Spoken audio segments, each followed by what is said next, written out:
Գուցե մայիսի 1-ը կեցցեն աշխատավորները եւ այլ կոչերով այսօր Երևանում անցավ աշխատանքի եւ աշխատավորների օրվան նվիրված քայլերթը։ Չնայած որ մասնակիցները կրում էին խորհրդային Հայաստանի եւ Վլադիմիր Լենինի նկարով կարմիր դրոշներ, ասում էին, որ տոնը ոչ թե զուտ կոմունիստական է, այլ միջազգային։ Միշտ կոմունիստական հասարակարգի ժամանակ հատվածում ենք եկել, հետ կոմունիստական հասարակարգի ընթացքում են նորից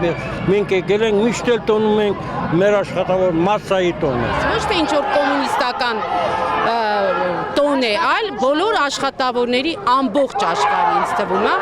եւ պետք է բոլորը նշեն։ Ամեն դեպքում զրուցակիցներս ասում էին, որ գյուղացիների եւ առհասարակ սովորական աշխատողների իրավունքներն այսօր պաշտպանված չեն մեր հանրապետությունում։ Բան որ գյուղացունով է վճարապահում, որ մարդիկ կարողանան այդ կարգավիճակը ստեղծեն։ Նախկինում ճիշտ է, էլի բարձր չէ, ցածր էր աշխատավարձը, բայց դիքն էր, աշխատանքային կատարողական արժեքը բազմազան էր։ Սովետական միության ժամանակ մենք ապրում ենք գերազանց, իսկ հիմա մի կերպ թոշակով յոլա է մեր տեմ, էլ ինչպես կարող եմ ես հիմա գովերձեմ ասեմ, որ հիմա լավ է, հիմա ոչինչ չկա լավ բան,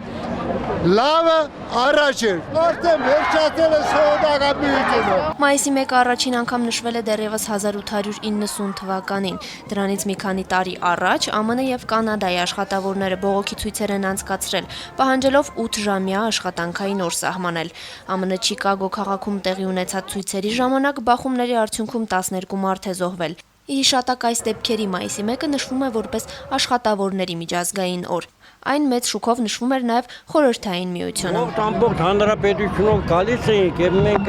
ամիրյան պողոտայով մտնում ենք Լենինի հրապարակ եւ այդտեղ մեծ շուկով տոնում ենք։ Երևանի բոլոր շրջանները՝ Միասնիկյանի, Սպանդարյանի, Ղուկասյանի պիոներ պալատները լրիվ դուրս էր գալիս, Լենինյանը, շատ կներես Ստալին պապին էլ կար։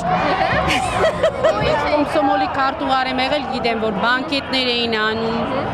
անպայման հետո